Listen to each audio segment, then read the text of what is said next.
como que é pra você, Lê? Assim, como que é a rotina de vocês, o dia a dia? Você é adepta de algum tipo de linha, tipo educação positiva ou não? Como que é? Cara, eu acho que o momento que... Eu não cortei o cordão até hoje, eu vou falar, honestamente. Mas assim, um marco na minha vida foi quando eu voltei a trabalhar. Isso foi muito bom. Só que eu trabalho de casa. Então, tipo, ele tá ali, entendeu? Tô preparada pra botar ele na creche? Não tô. Vou botar? Não vou. Porque eu não cortei Sim, ainda, Sinceridade sabe? é tudo, isso que é importante. Não, e Ser assim, sincera tudo com a bem. gente mesmo, e tá tudo bem. eu acho que tá tudo bem, Sim. mesmo. Cara, meu filho, eu vou trabalhar de casa, porque eu quero ficar perto dele. É meu primeiro filho. E se eu quiser ficar perto dele até ele ter 2 anos, cara, tá tudo bem. Tá tudo certo. Graças a Deus eu tenho essa possibilidade. Sim. Porque eu sei que tem inúmeras mães que não têm essa possibilidade, que vão trabalhar todos os dias com o coração doendo. Exato. Porque deixa a criança. E é a realidade do Brasil. Sim. Então, assim, eu sou muito grata por isso, sabe? De falar, cara, graças a Deus eu consegui isso. Graças a Deus, assim, tem uma pessoa que me ajuda em casa. Minha mãe tava ficando com o Benício todos os dias na minha casa.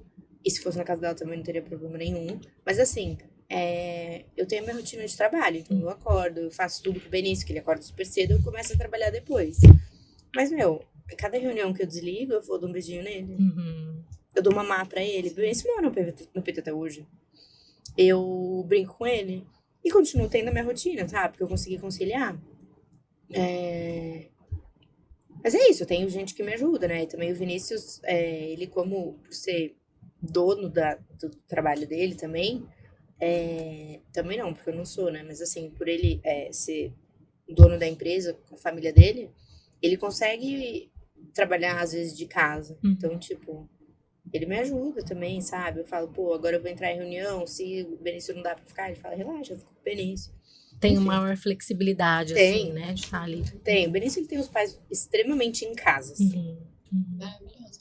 Eu acho. E você vai muito assim, amiga, muito no intuitivo, assim, de eu acredito que seja assim, ou você teve alguma coisa que te ajudou nesse processo? Eu vou criar uma rotina, eu vou estabelecer horários, porque eu vejo assim, você na tua maternidade, você tem ali um protocolo, tenta seguir, eu vejo que isso te ajuda também muito, assim, facilita demais, né? Uma certa organização, né? Sim. Pra poder administrar, né, a rotina. Sim, virei a louca dos horários. Não, A ela louca nasceu em dos ponto, horários. em ponto. Aham. A Helena vai estar em ponto, 10h30. Não é 10h01, não é... Porque tem uma Mas, agenda depois ali pra poder seguir, Não, mas eu né? vou te falar, isso era antes Isso é da importante. maternidade também. Ela sempre foi assim. Eu acho que isso é muito do alemão, sabe? É verdade. Cara, eu odeio atraso. Eu acho uma falta de respeito Sim. absurda. Absurda. Pô, então é o tempo do outro, sabe? Enfim. Então não tem horário, né? Senão Exatamente. Não precisava ter horário. Mas o que eu pesquisei muito quando o Benício nasceu foi rotina do sono. Porque eu tinha justamente esse medo, eu quero que ele durma à noite. Isso foi algo que eu fui muito atrás. Então, tipo, eu sabia que a partir das 6h30 da tarde era silêncio em casa. Não tinha TV, não tinha luz. De dia, ele ia dormir com barulho. Porque ele precisa entender que dia é dia, tem barulho, tem TV, tem gente falando. E noite é noite. Noite é quietinho, é hora de dormir. Então, essa questão do sono, eu sempre fui crica, assim. Mas de resto, é tudo intuição. Você, nasce um filho, todo mundo fala, nasce uma mãe. Pois bem, nasce mesmo. Você vai entendendo o jeito de funcionar da criança, vai vendo o que funciona, o que não funciona, né? O que dá certo, o que não dá certo.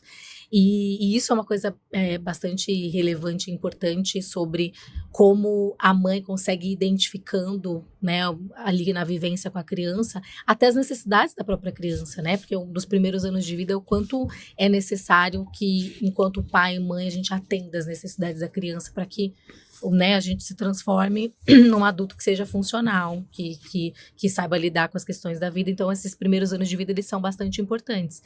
E até pensando, né, quando tem uma família que tem irmãos, e aí a gente ouve muito aquelas frases do tipo, não, mas eu criei os dois iguais, né, foi do mesmo jeito.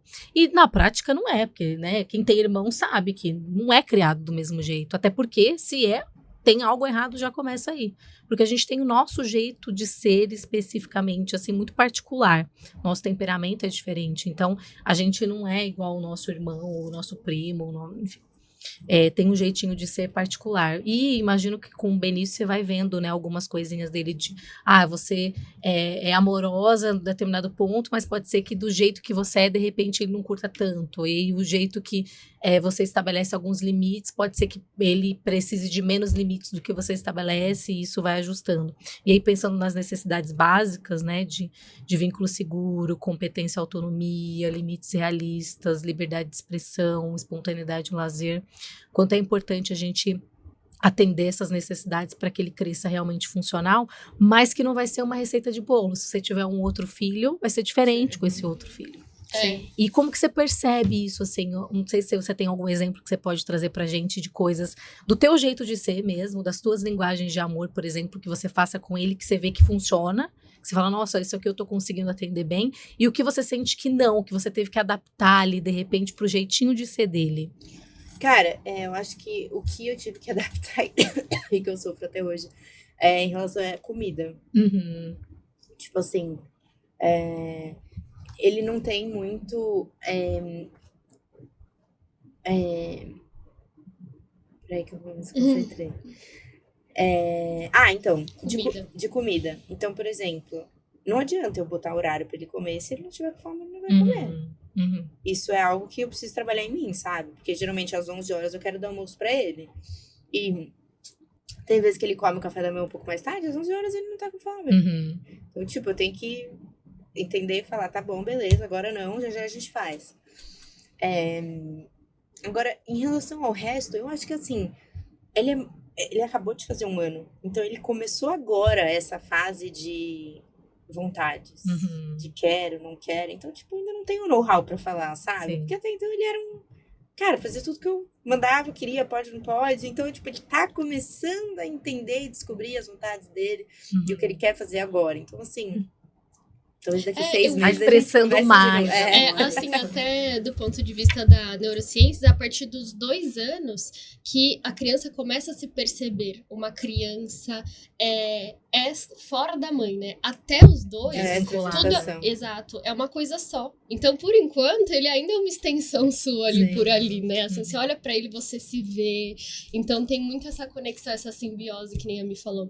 E isso sobre colocar limites e determinar algumas coisas, isso é muito importante, porque até assim, mães da psicologia positiva não me cancelem, mas assim, do ponto de vista da neurociências, a gente forma a nossa racionalidade, nosso poder de escolha de fato e decisão, depois dos 21, se eu não me engano, termina a formação do córtex pré-frontal, que é a parte da racionalidade. Então, até então, a criança e o adolescente, ele precisa de direcionamento. Você tá dando segurança pro teu filho quando você determina horários, quando você estabelece limites. Isso é segurança. Então, a criança, ela cresce com mais confiança.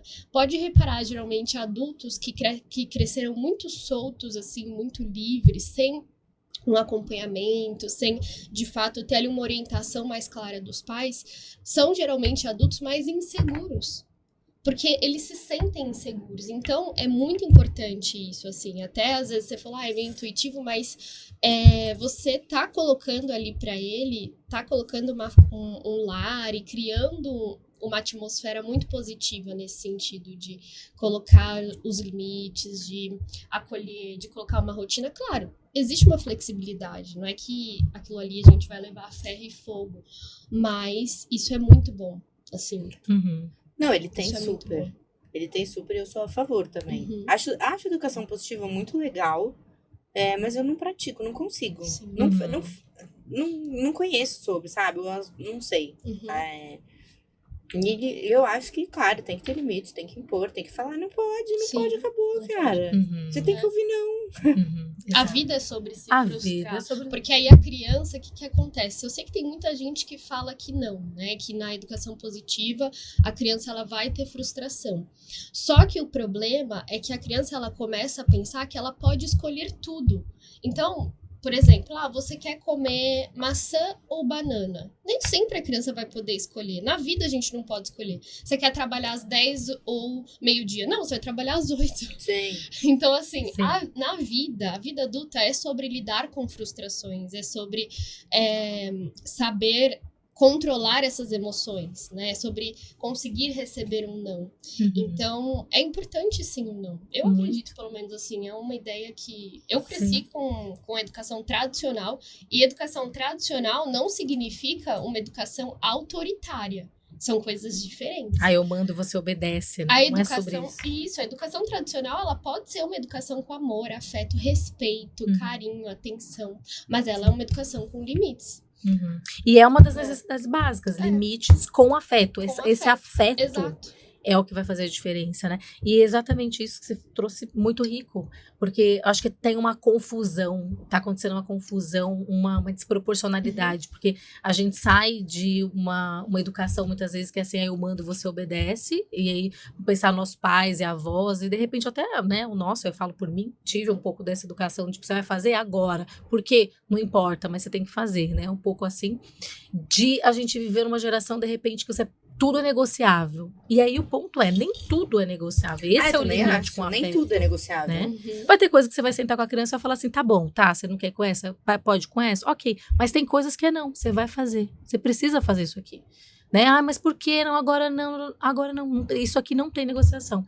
E esse é o limite com afeto. Né? Porque daí você vai pra vida, uma criança que não teve limite se torna um adulto mais narcisista, um adulto que você tem que fazer naquele momento, se ele não fizer, coitado, meu Deus do céu, acabou o mundo pra ele. E aí vai pro mercado de trabalho e vai pras relações como? Tudo sendo do jeito dele. Então, é uma máquina de criar narcisistas, né? Famílias que não têm limites ali, que tudo pode, que não tem horário, que não tem regras. Gente, regras faz parte do mundo. Todo lugar que você vai, tudo que você vai fazer, existe uma regra. Sim. Né? Existe uma organização. Isso de educação positiva eu realmente não sei, porque, cara, eu nunca pesquisei sobre, fui a fundo, sabe? Então, foge completamente do que eu posso... Se a educação positiva for aquela que contenha limites, estou de acordo. Se não, se for, não estou. Se for, posso colocar limites e dizer não, tranquilo. Sim, exato. É sobre isso.